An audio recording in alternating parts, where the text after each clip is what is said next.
Welcome to Kinship Cafe. I am your host, Jim Jones, and I am joined with Mark Weaver. Hey, Jim. How are you today? I'm doing great. The sun came out after a week of rain. It's been wonderful. Yes, it has. And today we're going to do something a little different. We're sticking with our life practices where we're looking at how do we put some of these things we're learning about well-being into practice, which I know is really important for you. It's actually important for me too, but we like to play this game. So I want to talk about our morning routine and some basic things that we can do to really start our day and just kick things off the right way. And these will be some things that I have personally done, so I'm speaking from my own experience. They may be things that work for you. They may be things that don't. If you like what we're talking about, we'll probably have a chance to dive into some of these things in more detail as we go along. But we're just going to roll some of these out and see what you guys think of that. So this will be our life practices, the morning routine. First part is waking up and how it relates to sleep. So one of the things that we have, or that we need to be aware of, is that we have a sleep cycle that we go through, and actually multiple times throughout the night. And there's essentially 4 parts to that, and this will be very simplistic ways of talking about them. But the initial one is kind of a light sleep. This is when we kind of just doze off. We're very easily awoken at this point. Other sounds or things can kind of startle us awake, and sometimes it's a little bit harder to get back to sleep at that point. Mm-hmm. But this is a point where we can actually be pretty easily awakened. From that, we go into a little bit of a deeper sleep. We can still be awoken here, but you have to do a little bit more work at getting there. And we're definitely relaxing a lot more. The body's slowing down. And then we drop into really deep sleep. Sometimes at this point, it can be very difficult to wake somebody up. You're just out, right? Mm-hmm. This is where you're getting a lot of the rejuvenation and a lot of the restorative work that happens when you sleep. And then we go into what's more commonly known as far as the sleep cycles, what we call REM sleep, rapid eye movement. And this is where we're dreaming. And this is another phase where it's fairly easy to be awakened. But if we get awakened at this point, it can often leave us feeling incomplete or groggy or not quite done. And in fact, at any of these certain levels, the deep sleep or the really deep sleep, getting woken up in there can leave us in a spot where we don't feel like we're well rested. Now, this whole process will typically take about 90 minutes to 120 minutes. So we go through this maybe up to 4 times a night. The trick is when we're waking up is we want to wake up at the beginning of that cycle when we're in that light sleep stage. If we wake up at that point in the cycle, we're going to feel much more refreshed, which is going to set us up for success in that day. So the question is, how do we do that? How do we get woken up in that right part of the cycle? Now, I don't know about other means of being able to do this, but what I have found is smartphone apps work really well for this. And some of them connect to watches. There's Fitbits or iWatch or any of these other things that you can wear that they can track your sleep cycles and then know, like say I want to wake up at 5:30 in the morning. It'll say, you put that into it and it will track your sleep cycle to find out when you hit the right point of that prior to 5:30. So it might mean that it wakes you up at 4, right? But it's going to be in the right part of the cycle. So you're going to be more refreshed, even though you got up a little bit earlier than if you waited till, did I say 4 o'clock? You did. What I meant to say is it might wake you up like at 5 when you wanted to wake up at 5:30. And you'll actually feel more refreshed waking up at 5 than at 5:30, because once you start into that cycle, and if you interrupt it, which was what normally happens when the alarm clock goes off, then you're just out of sync. Yeah. Yeah. This is a piece of learning that we have that comes out of our ability to see these cycles that the brain goes through. And it's not surprising, Jim, that this is one of the emerging areas of coaching out there. There are literally a burgeoning little cottage industry around sleep coaches because of the profound need for us to pay attention to this, because this is one of the areas we get way out of whack on, this business about sleep in our morning routine. Yeah, and there's a lot more we can talk about how to get good sleep and strategies for that, but I just initially wanted to talk about the key for waking up, right? And so if you have a smartphone, look for apps. There's one I think that's actually called Sleep Cycle, and there's some other built-in ones, and some of them work very simply. They just listen to your breathing. Others are more advanced where you have pads that are actually on your bed that track your movement. But they do work. I mean, it's made a big difference for me when I wake up at the right point in that cycle. Mm-hmm. Have you had any experience with this yourself? I have. One of the things I got real interested in is that one of the things that's associated, we've got alpha, beta, theta, and delta brainwaves going on in the 4 stages of sleep, and associated with this deep sleep is the activity of something called the glial cells in the brain, and it has to do with cleaning up the molecules and debris of all the cognitive activity of the day before. Awakening with that associated with that feeling of refreshed sleep, waking up, is partly a result of cleaning up cognitively, the result of the previous day's chemical activity. And because of that, I became very interested in allowing that last cycle, that last 4th stage of sleep with that delta activity and those cells kind of doing their business. So the use of those applications on our smartphones is an excellent way to go to, and it's so accessible, it's so easy to use. Right. Yeah, so like I said, this is some stuff maybe you haven't heard about, or this is new, or maybe this is old hat. We're just throwing these out here. These are things that have made a big impact, at least in my case. So our next thing is we wake up, what do we eat? Right? This is a big thing. And there's a lot of ways this has been looked at. I grew up hearing frequently that breakfast is the most important meal of the day. I don't know if this is something that you remember hearing. Oh, yes. Yeah. Even though I'm so much older than you are. Yes, that's exactly what I grew up with.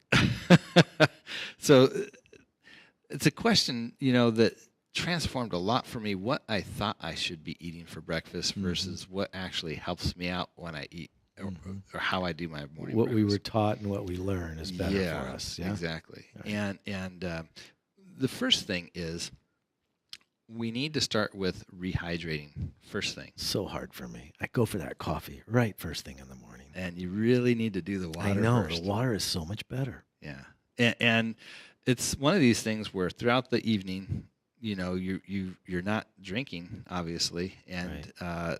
Especially if we're in a cold season where you live in an area that doesn't have a lot of humidity, it's really easy to get dried out at night. And it's not just your throat or your mouth, your whole body, right? And dehydration can impact your heart rate and a number of other functions. And so the first thing you really need to do is just get rehydrated. So true. And there's different tricks people sometimes use for their water. Sometimes they'll add a pinch of salt to it, maybe some lemon water. You don't even have to start with that. You can just start with water.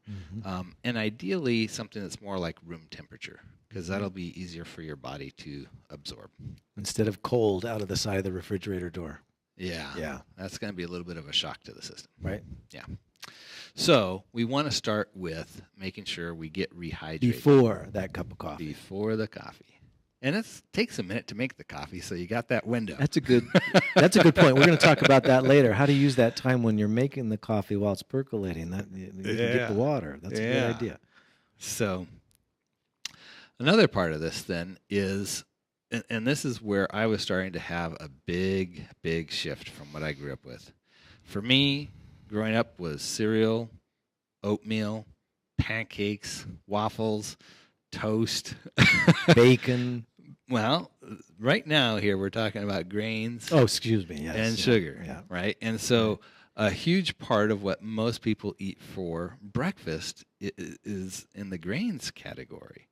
And there's a whole lot of various opinions that people come across when we talk about nutrition. And we'll probably have to have a whole nother series where we dive into really trying to sort out, what do we know about nutrition and how can we weed through all the different conflicting ideas out there? But I'm just going to speak from my experience with making a shift and what that has done. Two things that seem to really rob your mental function are having carbohydrates, whether they're simple or complex. So the idea of grains, the breads, the cereals, that kind of stuff, or sugary things, donuts, sugar in your coffee, marshmallows in your cereal, I mean, all that kind of stuff.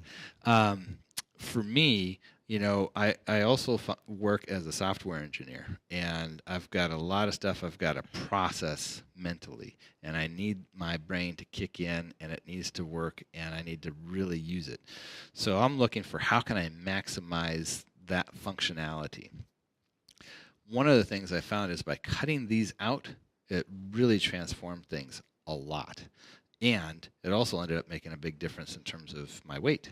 Not that I am some kind of super skinny person, but I did drop quite a bit. Yes, you did. I noticed that, yeah. So, and Jim, would you share just one example of the cognitive impact? You're saying it helped you with the kind of thinking and work you needed to do. I'm going to, but I want to talk a little bit more about what I'm replacing it with first, go ahead, yeah. And how that made a difference. Because there's two parts to that. There's one, what I'm not eating, and then the other part is what I'm replacing it with. That is not just robbing the functionality of the brain because the simple sugars and the fast, quick energy, but what I'm replacing it with that allows for more of a sustained, ongoing mental clarity and function. We'll wait to hear about that. All right. So, if we're not going to eat grains or sugar, what kinds of things can we eat? So, my bacon's okay. Your bacon is okay. Oh. Now, I would say with any kind of meat products, quality matters. Yeah. Right? So whenever possible, we want to look for things that are, raised without antibiotics or hormones that are, if we're talking about animals that normally eat grass, that they are grass-fed rather than grain-fed. So just like grains aren't super great for us, for animals that aren't used to eating them, it really changes their whole metabolism as well. In fact, one of the things we find is that for beef, for example, that is 100% grass-fed, that the fat it produces ends up having a greater omega-3 content, which is what... That's good for us, the omega-3s. Exactly. Right? So, and overall, we were finding that the prohibition and the fear and the villainization of fat has really been overturned in recent years as we start to see how much we really need to have fat in our diet. But not just any fat. The right kind of fat. The right kind of fat. Right. And that actually includes saturated fats. Yeah. That some of the ones that are actually not good for you are the vegetable oils. Mm-hmm. Interestingly enough. This is one of those more recent paradigm shifts in our thinking. In previous casts, we've talked about stories and the knowledge that's been passed down, and what you're talking about is what we've now learned about the reality of our metabolism and how these kinds of fats move through our system, and there are better fats than others for us. Yes. So the types of things that we want early on that are going to help mental functioning are going to be proteins and fats. So if we're thinking about eggs, or if we're thinking about different kinds of meats, where bacon, again from quality sources, but I mean it could even be something like steak and eggs or something like that. However, protein isn't meant to be like the primary category here. We still want to have a very moderate amount of protein overall.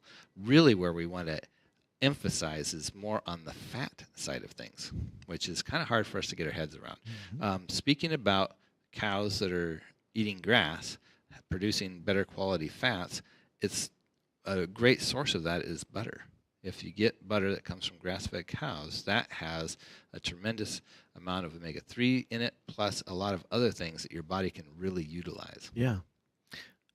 I was blown away by this whole idea of bulletproof coffee when it was first introduced, and I know you know about that, Jim. Yeah. And the notion of putting the right kind of butter in your coffee as a way of getting that dose of the right kinds of fats in the morning. Yeah. Yeah. And veggies, not normally something I think of for eating for breakfast, but those would be something that actually have a pretty negative or negligible impact, because even though they're carbohydrates, they have a lot of fiber, and so the net carbohydrates, the amount of carbs after you reduce the fiber, is pretty minimal. Right.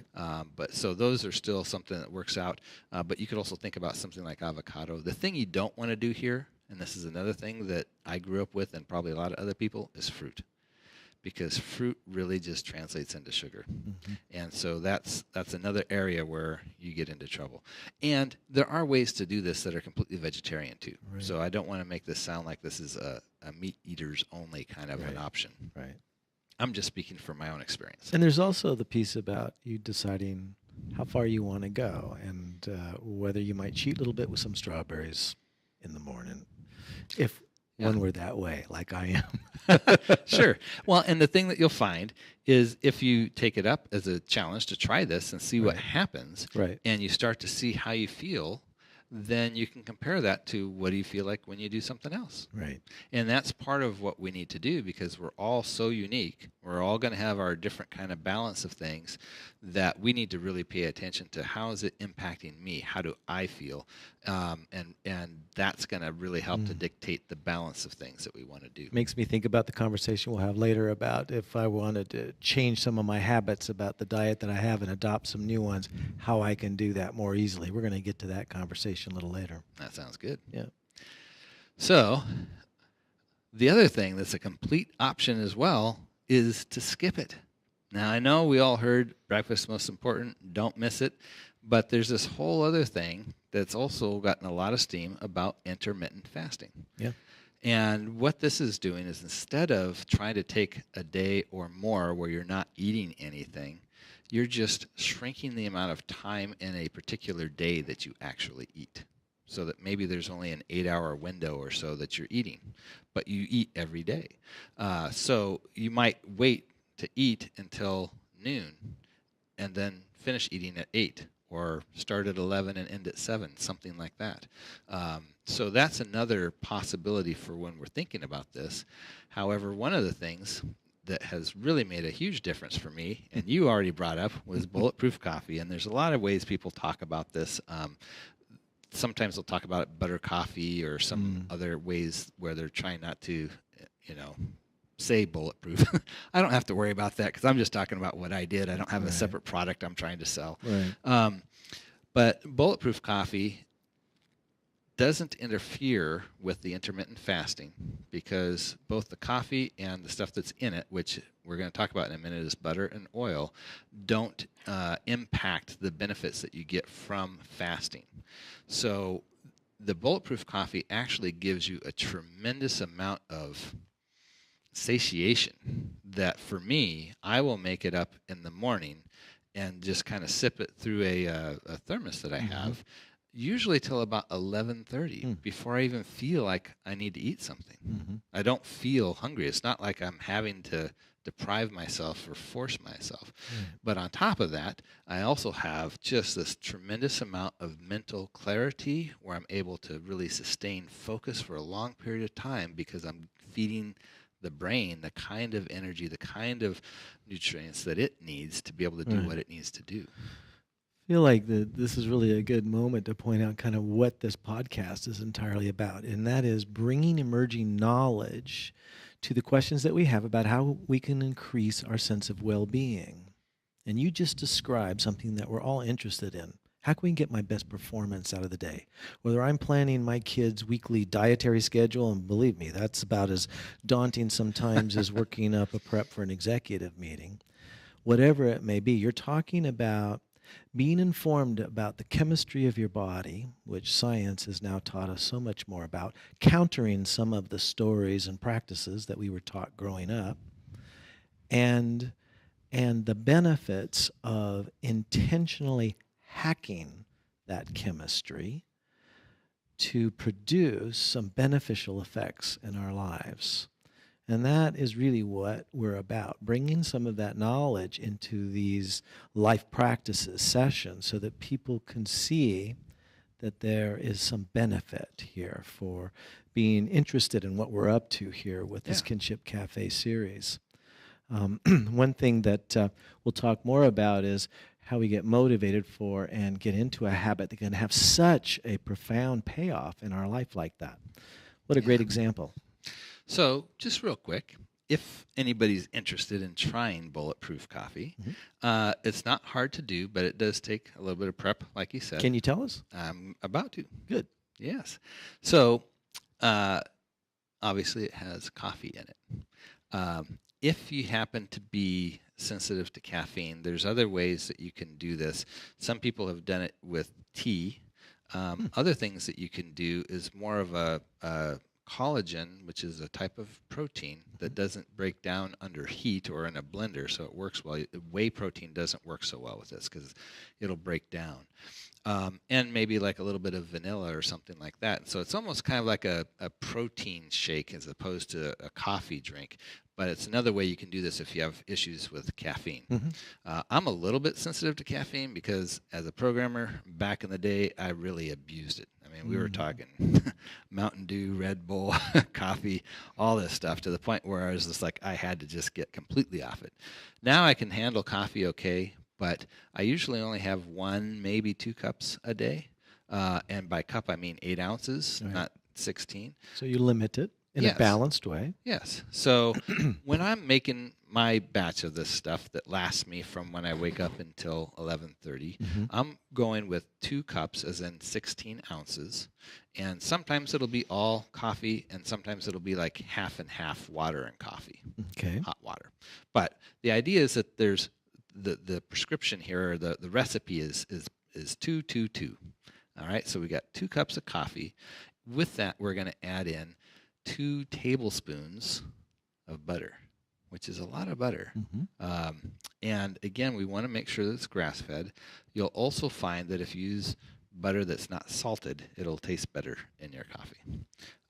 And Kerrygold is a particular brand that's usually pretty available that is from grass-fed sources. And then the last ingredient is MCT oil. And this is also 2 tablespoons. So we've got 2 cups of coffee, 2 tablespoons butter, 2 tablespoons MCT oil. And then you put everything in a blender and you blend it. And it's important that it's blended and not shaken. And I'll explain a little bit more detail about this MCT oil. Sounds like a James Bond movie. Yes. Got a laugh from the audience. There we go. Jim, you got to tell us. Are you going to tell us what MCT oil is in just a moment? You're headed there. Okay. I am. I have. I just want to make sure that since I brought up the blending, part of what happens here. Well, I guess maybe I do need to talk about the MCT first. So, MCT as an acronym stands for medium chain triglycerides, and this just has to do with the amount of molecules in a chain of triglycerides that make up a particular fat molecule. So the ones that we're really interested in when we talk about medium chain are chains that are 10 or less. If they are under 10 molecules long or less, they don't have to go through your liver to be processed. They can get used by the body straight from the intestines, and it is one of the most nutrient-dense products that you can have in terms of energy for your brain. We also have been finding out so much about how these kinds of fats are important for our hormone production, as well as our immune system and basic nervous function in general. So it's a form of fat that our body processes so efficiently, we really get a good dose of it, and it has a really positive effect on our systems. Yes. But beware, because it's become a popular thing. There's a lot of brands out there that'll have a mixture of things in it that they call MCT. We're familiar with that trick. Yes. Yeah. So technically, they can still call 12-chain molecules medium chain, even though they don't work the same. The ideal ones that I found, if you're talking about the 10 versus the 8, I found that 10 had a little bit more of a problem with my stomach handling it, that the 8 was really the sweet spot. It's really smooth and it didn't have any issues. That's called caprylic acid, or it's sometimes abbreviated as C8. Where can people get that? So there's a lot of places that sell MCT oil. I can find it at the grocery store now. You can find it online on Amazon. It's easy. Yeah, Bulletproof actually has their own brand that I like a lot. It's called Brain Octane Oil, and it's 100% the caprylic acid, and they do coconut-only sourcing, so it's sustainable, that kind of thing. So the thing with this then is when we are mixing this all together and blending it with the coffee, you're actually kind of creating a different delivery system for that coffee as well. Because of the coffee itself, huh? Well, how the coffee is getting bound with the MCT oil. It's able to travel into the system differently. And so you're able to take more advantage of what coffee has to offer, including its ability to act as an anti-inflammatory, which is really important for health as well. Really important. Yes. So one big point to make, if this is something that's new to you and if you're thinking about trying Bulletproof coffee or whatever you want to call it, this can also be, in addition to trying to use butter or MCT oil, people have done it with cocoa butter or other kinds of fats. I mean, there's different things that you could do with this as well, or other kinds of flavors. But it actually tastes really good. It's very kind of a rich, creamy, frothy drink when you make it. It's very nice by itself. You don't even feel like you need to add sugar to it or milk or anything like that. But what you do have to be aware of when you're first starting this is you have to build up a certain amount of tolerance to having that much fat. Oh, this is the yellow flag, or the caution you're giving us. Yeah. Start slow. Yeah. Don't go with the full amount until you kind of get a sense for how your body responds to it. Because if you have too much oil in your system too fast, it's going to want to get rid of it real fast. Yes. We can just imagine what that effect could be. Yeah. Dave Asprey from Bulletproof likes to talk about it as disaster pants. So descriptive. It's a thing. So start slow. You know, try a little bit at a time and check your tolerance and see how you do with it. Right. You know, Jim, I'm just struck by I'm always thinking about things in terms of brain function and brain chemistry and how solid it is that taking in the proper form of the kinds of fats, as you're describing here, has such a powerful effect on the operation of the neurons that make up our brain tissue. Some people don't understand how important fats are specifically for the transmission of those signals, the myelin sheath of those neurons, which results in the kind of increase in performance at work that you were describing after you follow this regimen. And you promised us, after you talked about this, you're going to talk about that increase in performance, what the effect is on you. what give us at some point some example of what you notice is a difference when you got off of the grains and the sugars and started following these ideas here. So it's not something that I set out to like track with a graph or numbers. So this is going to be very subjective reflection. Yes. But you know, a lot of what I have to do is, as a software engineer, is essentially solving complex logic problems. Right. And it's a lot of high-intensity thinking, right? And you can get tired fast and find yourself running for, you know, getting a Red Bull or one of these other kind of energy drinks or more coffee or just feeling like you need to take a break. And one of the things that was really quickly noticeable was how I could just have this sustained focus for hours without having to feel like I needed to resort to something like that. In fact, not even feeling hungry really until closer to like 11:30. This was really different for me. If I didn't eat first thing in the morning and eat pretty frequently thereafter, I would get very angry. You know, I mean, I'd be grumpy, and all of that changed dramatically. And I was able to push myself, not just doing my normal job of the software engineering, but I have lots of side projects that I like to do, like studying, you know, neuroscience or physiology or crazy stuff with cultural anthropology, and getting involved with doing things with nonprofits and starting a music festival and just stuff where there's a lot going on and you have to be able to stay on and keep going. that I wouldn't have been able to do if I didn't have that kind of mental energy. Well, I find it entirely believable because I've known you for a number of years, and I'm sure those in our podcast audience that have known you recognize this diversity of interest that you have and the deep knowledge that you bring to the table. It's how you and I met in a coffee shop, having conversations about brains and anthropology and politics, and that capacity for focus, the ability to manage energy for a sustained period of time without getting distracted or depleted are all very much demonstrated in the laboratory as results from this ability to hack our own brain chemistry. Yeah. I wanted to mark that off, that what we're talking about here really can make a very tangible difference in our lives, and I appreciate you being willing to share that impact on you. Yeah. And like I said, I'm not a nutritionist, even though I like to read on this stuff. I'm just speaking from my own experience and things that have actually worked, because I've read a lot of different ideas about things that you can do to kind Right. of for better performance. And these are some of the key things that really work well when we're talking about the morning routine. Right. That's great. Thanks for sharing that. Sure.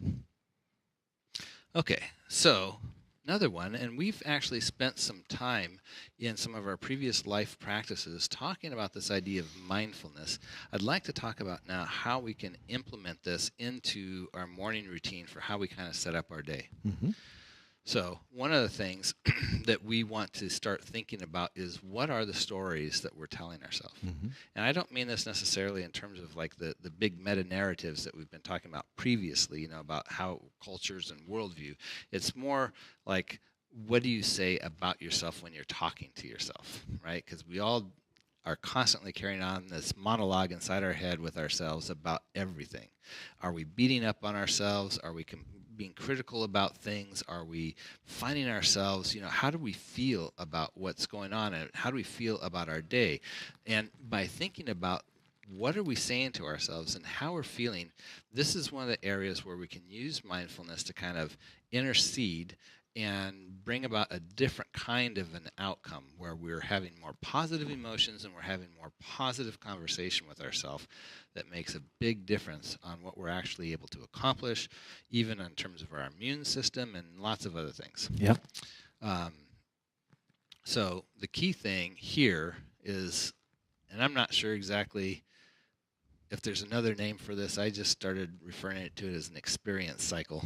So we have our sleep cycle, now we've got our experience cycle. Mm-hmm. And this is just a basic way of thinking about what happens when we encounter or experience something, and the process we go through with that. And so there's three pieces of it that we've talked about. There's the event itself. There is the process where we interpret what that event means. And then there's the process where we react to that. And as we've pointed out before, the big problem that we have is we're usually unaware of that interpretation phase. So there's the event, and then there's our reaction that's actually a reaction to our interpretation, but we assume it's a reaction to the event. Mm-hmm. So part of what we want to do is kind of slow this process down a little bit, or become more aware of what's going on, so that we can change or look at how we're interpreting the event, because that's going to change then what we feel about that event. And we can actually move from reaction, which can be very just kind of knee-jerk type of a thing, to more of an intentional response, so that we can be more effective or more productive in how we experience different types of events. You're talking about taking advantage of what got us to this level of evolved development as a human species, having a brain where we have awareness of ourselves and we don't just automatically react to an event at the instinctual level, that we have the cognitive capacity to intervene, to mediate our reaction, and that's what we mean by response. Yes. We can mediate how we react or choose to respond to what that event is. Exactly. And the key is recognizing the role that the interpretation Well, of plays. course, this happens easily for us all. I mean, we have the superior cognitive capacity to recognize this, don't we, Jim? The answer, of course, is no. This is challenging for us sometimes to stay out of that mindless sort of reaction or to stay in the default mode, as you spoke about in one of our previous sessions. Yeah, it's there's a level at which we feel like this is just who I am sometimes if we think about how we respond to things. And if we find ourselves getting upset at certain things or reacting in a certain way, and we're confronted with the idea of trying to respond or think about things differently, we can sometimes push back with, well, that's just who I am. That's just how I'm wired. That's just how things are. But the reality is there is some of that, but there's also the other part where we're just not noticing the interpretation part. Right. So mindfulness gives us that space where we can start to really think about what's really going on and how can I get more aware of what's happening in this present moment. Paying attention on purpose in the present moment, non-judgmentally. Yes, very much so. And one of the things that, like for me, I am, you don't have to prompt me in any kind of way. I will by default worry about everything. If I wake up and I feel something funny, I'm immediately jumping to, oh, this is cancer, or, you know what I mean? Something outlandish. It's just what my brain by default seems to want to do. So Jim, it's what we all do when we're in that state, actually. well, so I have to really stop myself, Yeah. right? And I have to really think about, why am I saying this? Mhm. What is actually going on? And so we have a tendency to think about past stuff that has an impact on the present, so that we are, worried about how that's coming forward, or guilt from that, or positive from that, or looking backwards at, this was a time where things were better. We also have the problem of the future. What does this new pain mean, right? Or Right. there's better days coming. And all of those things stop us from being able to understand exactly what's going on right now. In the moment. Yeah. In the moment, right? There's so many times where I find myself, because of the stresses of work or all these projects I take on or normal family stuff, where I'm just like, I'm not feeling what I'm actually feeling. I'm feeling all the other stuff. And if I stop long enough and just say, okay, what do I actually feel right now? It changes everything, because I realize, oh, all that other stuff is just mental projection. And it's my interpretation that's Right. causing me to feel these things. Right. And we are wired to go into that mode. We've come to understand, it's called the default mode by these cognitive neuropsychologists and scientists. And it is evolutionarily beneficial to be scanning for what the potential consequences, issues, challenges, dangers might be.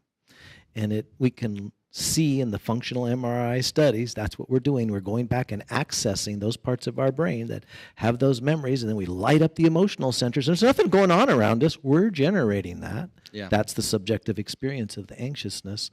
And the profound news that this might be for some members of our audience is everyone experiences this baseline anxiousness and unsettledness. Yet we don't understand that there can be an answer to this.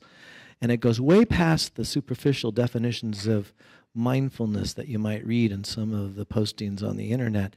You're talking about a really profound thing here, about how to wake ourselves out of that default mode and be able to shift our actual experience. Yes. The other thing that it is great for is setting an intention for the day. Yeah. So and it's also kind of like a muscle. The more you use different aspects of your brain, the more you develop pathways that get kind of built, the neuroplasticity. What fires together, wires together. Yeah. And so even just taking 5 minutes a day in the morning, doing like the breath exercises that we've done here, to just get quiet and just try to not think about things and just become more aware of what you're actually experiencing in this very moment. Mm-hmm. Just 5 minutes a day can start to have tremendous transformation effect on the brain in terms of how it's actually wired and your ability to meet the different demands as you go through your day.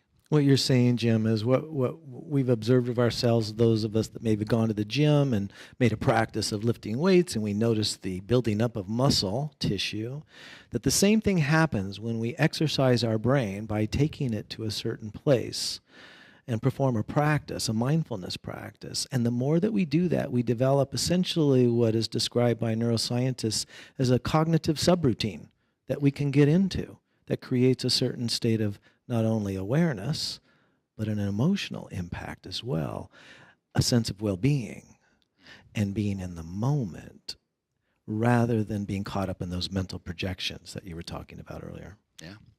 It's powerful stuff. Powerful. Yeah. And it's so easy. We just don't think that something that's so easy to do will have that kind of impact. With practice, because it takes the repetitions with the weights to get the muscle up. Same thing about this muscle up here. Yep. Yeah. Okay, so that's 3. The 4th one is just to get moving. Oh, yeah. We want to get the blood flow happening, right? And there's some basic things you can do with something like this, right? There's even just some basic calisthenic stuff people have done. They'll sometimes, some people like to wake up and, well, not probably when they first wake up, but part of their morning routine is to do something like burpees or sit-ups or push-ups or something like that. There's a variety of things that you can do. One of the things that we're going to be talking about next week is yoga. Mm-hmm. And we're going to have a special guest that's going to be coming in to help us learn a specific morning routine that we can do in 5 to maybe 10 minutes at our home. Oh, I like that, 5 to 10 minutes. Yeah, just something very simple to kind of get things going. Mm-hmm. So just to kind of wrap up here, because we're going to talk a little bit more about the movement next week. I'm going to save more of that discussion for then. Mm-hmm. 4 things that we talked about. We talked about waking up at the right time in terms of that sleep cycle and how using something like a smart app that can help you track where you're at and wake you up at the right time so that you wake up with that advantage of feeling refreshed because you got woken up at the right point in the sleep cycle instead of when your fixed alarm clock said to wake up. Right. Huge difference. Then we talked about initially having some water right off the bat. Now what I'll do, because we talked about bulletproof coffee and kind of how do we time everything. My way that I normally do it is after I have the water, we use a French pot for how we, or French press, for how we make the coffee. Mm-hmm. So, and we let it steep for a little bit. So I'll make that. And then while that's doing its thing, that's when I've got my time to take a few minutes, do the mindfulness. Doesn't have to be like this huge drawn out practice. You don't have to like rearrange a whole lot of things in your life to do this is what I'm trying to say. Mm-hmm. It's pretty simple.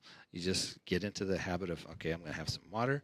I'm going to get the coffee started, do a little bit of the mindfulness, got my coffee made. We'll talk a little bit more about food in other podcasts because I do stuff as well where I have my food made for the week, but we'll talk about that another time. Mm-hmm. And then we've got that time for that movement. And that could even be something as simple as going out and walking the dog if you have a dog, or just going for a walk. But we'll also talk about yoga and the unique benefits that that has to offer. Mm-hmm. So before we go, I wanted to talk with you, Mark, about what are some ways, if somebody wanted to try implementing some of these things, that they could do to help turn these into habits. Yeah. Habits. Habit meaning, for the purposes of our conversation, a behavior that is most likely going to show up for us, something that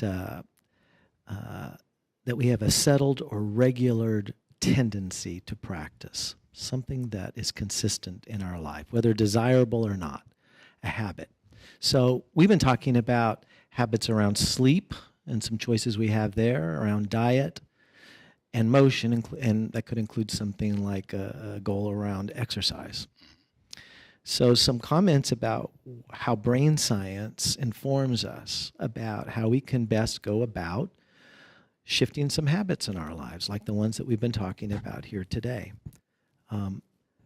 First of all, one of the mistakes we have is that we typically bite off way more than we can chew.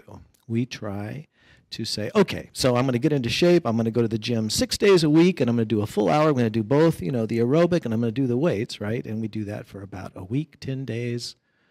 And then typically what happens is that we peter out. We don't follow through. And it's because we've overshot the goal. So first is manage your goals. We're going to talk about how you manage this process of changing habits. It's managing goals, strategy, environment, and energy. Managing goals means break it down, chunk it down into smaller pieces. We can talk more about in the future about how that can happen. Managing strategy. Strategy. Really what you're doing when you are deciding to change a habit is you have to be able to manage your attention to wake yourself up out of that default mode like we were talking about earlier and know that you can make a choice, make a conscious response to what am I going to have for breakfast today or when am I going to go to sleep tonight. And so you have to manage attention. So it may seem obvious, but things like schedules and calendars, use the tools that are available to us. Another really helpful strategy is leveraging visual cues. The more we can expose our visual cortex and get that information in there in additional ways, the more we're likely to activate that circuit we're trying to build to remember. That's right, I'm not going to just grab the Cheerios. That's right, grains. That's right, the impact of grains. That's right, I'd like to finish that project and not be in trouble this quarter. Big picture thinking here about changing a habit and how it can affect us. So that's managing strategy. In addition to that, we'll add others in the future. I'm going to move on to managing the environment. So that has to do with being aware of how I can manipulate the setting. So if I'm going to learn how to exercise more, talk about breaking it down into a sub-goal. One way to manage environment is put my exercise clothes right there by the bed the night before. That way I'm much more likely to see it and contract with myself. I'll get into those clothes first thing in the morning, even before I go to the bathroom. Much more likely I'm going to go outside and exercise when I've done that. Manage your environment. Another way is to get a workout buddy. Manage your environment, create a sense of social obligation as well. Helps you get over that hump of getting to the gym or, hey, Jim, I'm going to make you my accountability partner. I'm going to make some dietary changes. I want to have a conversation with you once a week. Would you be willing to help me hold myself accountable to this diet change? Yeah. That's one way I can manage my environment as well. And lastly, managing my energy. And partly what's really important here is the goal has to be juicy. It's not just that I am going to lose weight, which is a typical way that we think about that. No, it's losing weight because I can visualize and remember what I look like when I fit in my clothes differently. Or when I lose weight and build my aerobic capacity and some of my strength, I could participate in that half marathon event 6 months from now. That's my personal story. Didn't go for the marathon, broke it down to the half marathon. And so we can do things to manage our energy by having a compelling goal that goes beyond just the behavior. It's not just changing my diet. It's the way that I feel at work and what the payoff is for that, or how I am able to come home at the end of the day and be present to my daughter instead of being so zoned out that I just want to sit on the couch and scroll Facebook. Yeah. Right? Yeah. So managing energy. And an additional way you manage energy is to arrange feedback for yourself. Realistic feedback and regular feedback. Get on the scale is one example of that that's really obvious. Yeah. But sometimes we lose track of our progress in the areas of our life. Keeping track of, using the app for sleep that keeps track of, we can see that pattern over time and it makes sense. I need to go to bed a half hour earlier if I'm going to hit that cycle just right and wake up after stage 4. Some way of gathering some data as simple as writing a weight on a piece of paper or using an app. So those are some quick ideas about building habits. And I think those are great. I know some of the key things that we don't often think about is the environment one, where we can really structure ourselves. Oh, yeah. You know, you talked about the Cheerios. Don't have them in the kitchen. Don't even have them there. Right? Then you're not tempted to grab them. That's right. Or, you know, with the tracking, your progress as well. Things like the different sleep apps usually will have things that will track what your sleep pattern was, and if you're doing something like a smart watch or something Right. like that, they'll even be able to show you, what was happening with your heart rate, and you can see the impact of when you slept at different times. And Right. there's all sorts of really fun things you can get into, but especially your first thing about bite-sized pieces. Bite-sized pieces. You Chunk got it down. Yeah, don't take on the whole world at once. You got to pick your battles and start with something that where you can get victory, have that experience that's going to be Right. reinforcing. Make it a step that you're nearly 100% guaranteed to do. I'm going to get up, get into my workout clothes, go outside and do one set of push-ups, maybe. Come back inside. That's the first step that day. Yeah. Break it down. I want to also add at the end here sort of a kicker, because you were talking about hacking our own chemistry when you were talking about our diet. One thing that one of my clients taught me a few years ago, and I went and checked it out, and it holds up in terms of chemistry and it works in practice, is that you can sometimes jumpstart the process of feeling reinforced for the benefit of the new habit.